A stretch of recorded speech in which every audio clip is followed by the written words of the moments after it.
Well, Apple just released their 24-inch new iMacs, and they look really cool. And it kind of reminded me of my very first Mac, a stolen Mac. This is the story of how I stole my first Mac. That's right, I'm tough. My very first Mac that I came in contact with was literally stolen. It was a hot Mac. It was the original Macintosh released in 1984. And I liked it. It was awesome. It was small and self-contained. It could do amazing things, but, and here's the big but. The best part about it was, well, it was free because it was stolen. Regrets? I have a few. No, I don't. I was 20 years old. Hi, this is Rick. Welcome to VidTech with Rick. Well, it's true. I had a stolen Mac for like 2 weeks, and I didn't really realize it was stolen at first, and then later I realized, yeah, it was really stolen. In 1984, Steve Jobs pulled out a compact little tiny computer to an amazed, bewildered audience. It was the original Macintosh, the little portable Macintosh. This small Apple wonder would change the PC world forever. So why did I have a stolen Mac? I'm not stealing Macs. I wouldn't steal anything. But my friend, however, let's call him James. He wouldn't mind stealing anything, including boyfriends. This guy was not a good character. He just used to get in a lot of trouble, and he got me in a lot of trouble, and oh my gosh. Anyway, but I hung around him. It was kind of like the danger. Like we'd go to the mall, we'd go through a department store, and when we got to into the mall, he would just like pull things out of his shirt, like ta-da, underwear, cologne, like all this stuff, and you're just like, oh, what? You can't do that. I mean, I'm a good Christian boy. I would never steal anything. I'm like, what are you doing? Never do that again. So he never did that with me again. He's up to something. I did use that cologne, and I did use the underwear, though. I mean, oh my gosh, I can't. I should have had more morals, but I was 20. What can you do? This was like the early 90s, like, 90, 91, something like this. So anyway, getting to the Macintosh. So my friend, he was a temporary worker at a tech company. One day came to my house, which, I was still living at home. Do people still live at home when they're 20? Some people never leave their childhood homes. That's shameful. Mom, when's dinner? I'm kidding. I don't live at home. My mother kicked me out pretty early, 20 or 21. I think one of those birthdays, she gave me a microwave oven. And I was like, Mom, we have a microwave oven in the kitchen. Why did you give me a microwave? That's crazy. And my dad's like, Rick, you can stay here as long as you want. Don't worry about moving out right away. I'm like, oh, my mother gave me a microwave because she wants me to move out of the house. And that's the first time I realized that I was not wanted at my house anymore. Anyway, getting back to the Macintosh. So one day he shows up at my parents' house with this stolen Macintosh. Now, I didn't know it was stolen at the time. He just said, hey, could you keep this for me? Whatever. He made up some kind of weird excuse why he couldn't have it at his house.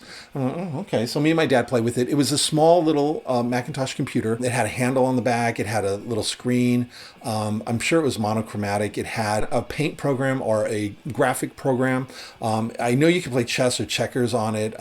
It had a floppy drive in the front. It had a mouse and a keyboard. It could do a whole bunch of things, but you kind of needed the floppy drives to do more programs, different programs. But it was a very simple computer at the time.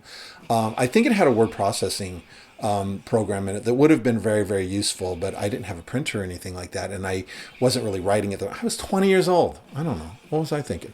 There wasn't really a lot of things you could do with it now. And the internet, Al Gore hadn't invented the internet yet. So I took the initiative in creating the internet. We didn't know how to hook it up to the internet. So anyway, that was the first time I ever had a Macintosh in my house. Hey, before I forget, I've got a challenge going. I'm trying to double my subscribers. Right now I've got like 33 subscribers. I'm trying to double it to 66 by the end of the month. So if you could like and maybe subscribe to this channel, I would really appreciate it. Thank you, thank you, thank you. So I had a stolen Mac in my house with my parents. I think they were very expensive at the time, so I never bought one myself. But that's how I came into contact with the stolen Mac. Now later, he finally came back, got it, like 2 weeks later, and he says, I think the heat's off. I'm like, what does that mean? And so I find out the story later, like months later, because he has this Macintosh at his house. He was actually writing a technical manual for a software program that was being run on the Mac. It had something to do with math. It was very technical. He was working a temporary job at a tech firm. tech companies get rid of stuff and they sell it to employees or whatever for cheap. And so I thought that's what was going on. He stole it from the tech company. Put this Macintosh, because it was so small, he put it in his duffel bag and just carried it out right in front of the security guard. See ya, going home now, see ya. And oh my gosh. Years later, I had moved to California and he came to visit. I think he was visiting family and he was staying at the Ritz-Carlton. So I go down there to say hi. He's talking on the phone with the airlines. He's like, yes, the luggage you lost, it had 5 custom-made shirts. They were $500 a piece. There was 2 Rolex watches in it. And I'm like, James, your luggage is right here. What are you talking about? You've got 2 pieces of luggage here. Isn't this your luggage? And he looked at me like, shut up. And I'm like, oh. And that's me, innocent me. I'm like, oh, he's scamming the airline. Don't have friends like this, kids. Cheaters never prosper. Or do they? Do they prosper? I don't know.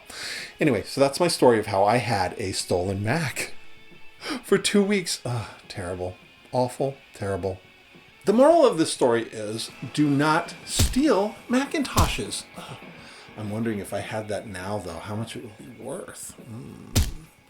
Now, this story is completely fictitious and I'm sure you can't press charges now, can you? Oh, can you? My friend James is dead. He got into a turnip seed truck accident and therefore he's no longer prosecutable, I don't think, right? So, and I was just a accomplice. No, I wasn't an accomplice. I just knew about it later.